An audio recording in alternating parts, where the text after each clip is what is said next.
Será que nós hoje, a partir dos nossos conceitos, a nossa forma de ver o mundo, a gente considera e é capaz de entender e abarcar outras conceituações que não aquelas cunhadas e exercitadas, trazidas pelo conjunto de pensadores ocidentais que configuram o que a gente chama do nosso pensamento de base helênica?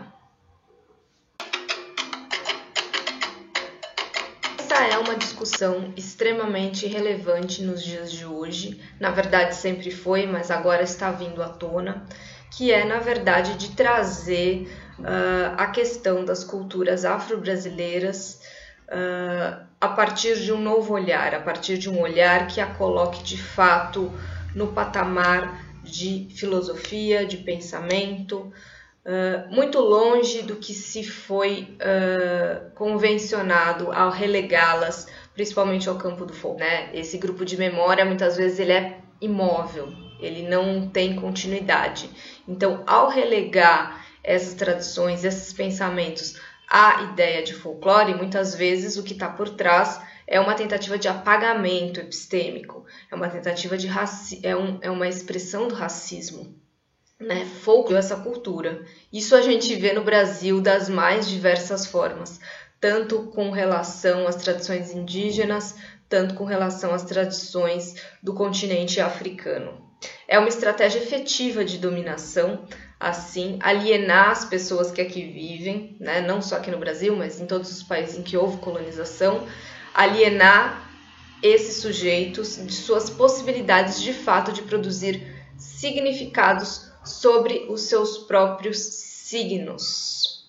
É por isso que eu trago aqui hoje essa discussão sobre a epistemologia, sobre o racismo epistêmico e sobre a necessidade da gente, então, entender um outro modo de ver as coisas, né?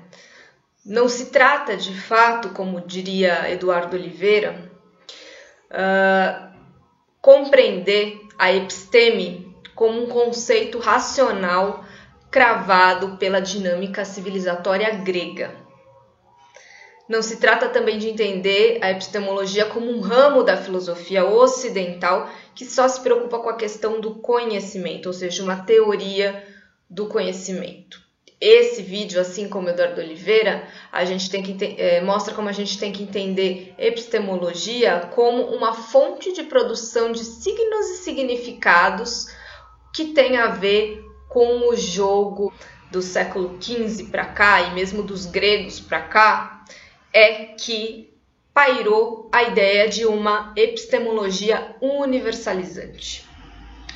Ou seja, não haveria, de acordo com isso, uma episteme universal.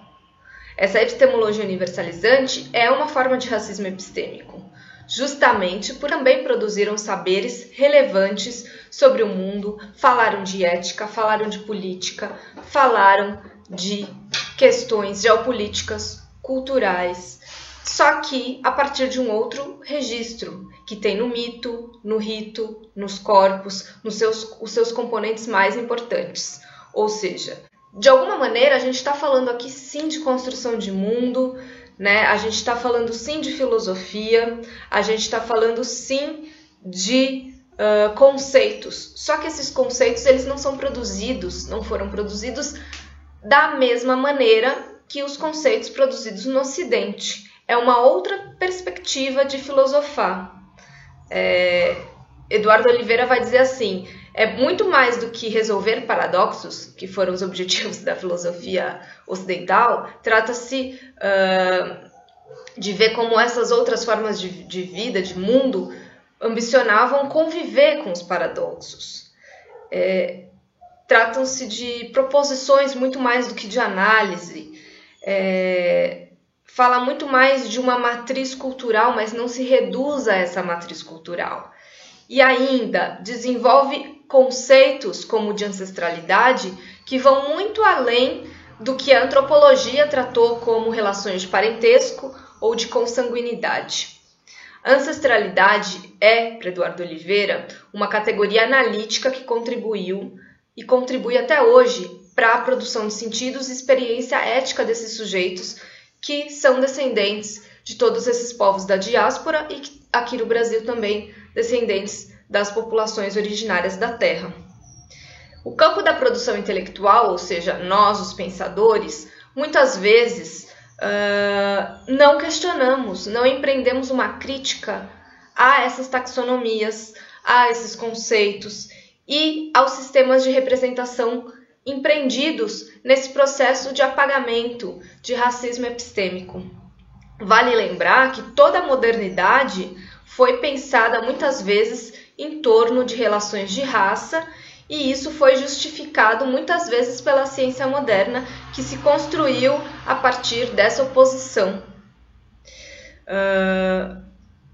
Todo o Ocidente, todos os avanços tecnológicos, científicos e filosóficos da modernidade, de alguma maneira, então, eles se beneficiaram dessa exploração da África, da diáspora e da colonização aqui no Brasil e em outros países da América Latina.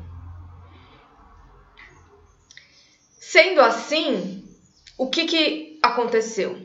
Houve um apagamento, uma tentativa de tirar a história do continente africano e do continente americano, ou seja, antes da chegada dos colonizadores não havia história, as pessoas aqui não lidavam com a história, não é que elas não lidavam com a história, eram outros registros de pensamento, mas houve isso, houve essa naturalização dessa inferioridade que foi justificada e foi utilizada para realizar não só a colonização e seus efeitos perversos, mas também para a supremacia do pensamento ocidental. Então, nós, enquanto pensadores hoje da contemporaneidade, somos obrigados a reconhecer esse projeto de poder e somos obrigados a, sim, questionar não esses conceitos em si, mas a forma como eles foram criados. Né? Eduardo Oliveira vai dizer, não se trata de uma crítica conceitual, né, a esses conceitos da modernidade ocidental. Trata-se sim de combater a condição que produziu esses conceitos,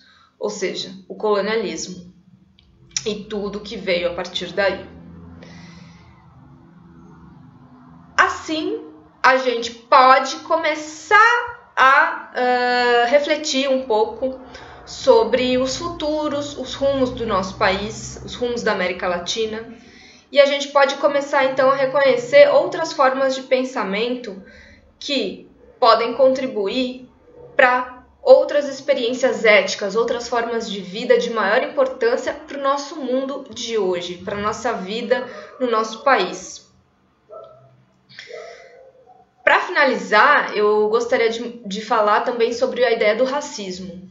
O racismo, ele não é apenas aquilo que a gente vê como uma prática discriminatória no dia a dia, ele é também, né? Mas isso é apenas consequência. O racismo, ele vem muito antes. O racismo é epistêmico, ou seja, é um regime de signos que toda vez que olha para outros, sobre o outro, se confronta com alteridade, ele trata de apagar, ele trata de negar, ele trata de cientificizar como inferior. Ou seja, ele mascara todas as outras possibilidades de compreensão do mundo, todos os signos e sistemas atrelados a determinadas culturas. E isso foi o que aconteceu, né? A gente não consegue resgatar muitas vezes questões extremamente importantes de enxergar o mundo, né?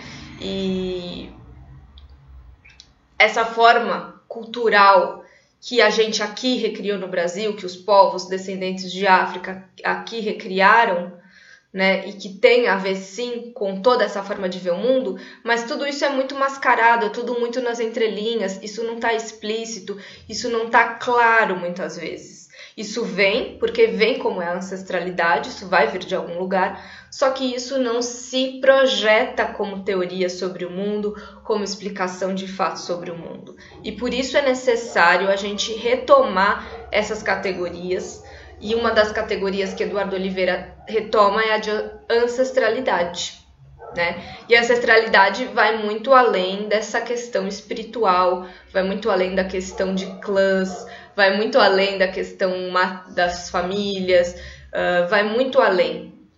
Ela é, na verdade, uma maneira de enxergar os regimes de signo contemporâneos, partilhar esse regime de signos com o mundo, sem esquecer, sem abdicar de todo o repertório que vem antes e que se atualiza a todo momento.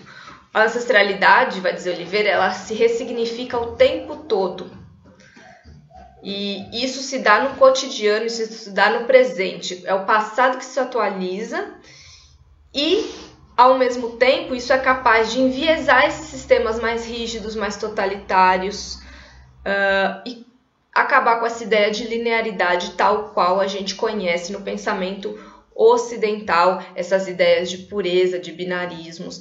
Então, é muito importante a gente estar ciente de que hoje a gente tem, nós, principalmente intelectuais brancos, temos que levar em consideração todo o processo que nos trouxe até aqui e todo o processo que fez com que determinados símbolos e formas de ver o mundo, determinadas epistemologias fossem apagadas e nem contempladas nas nossas formas de aprender, de ensinar o pensamento.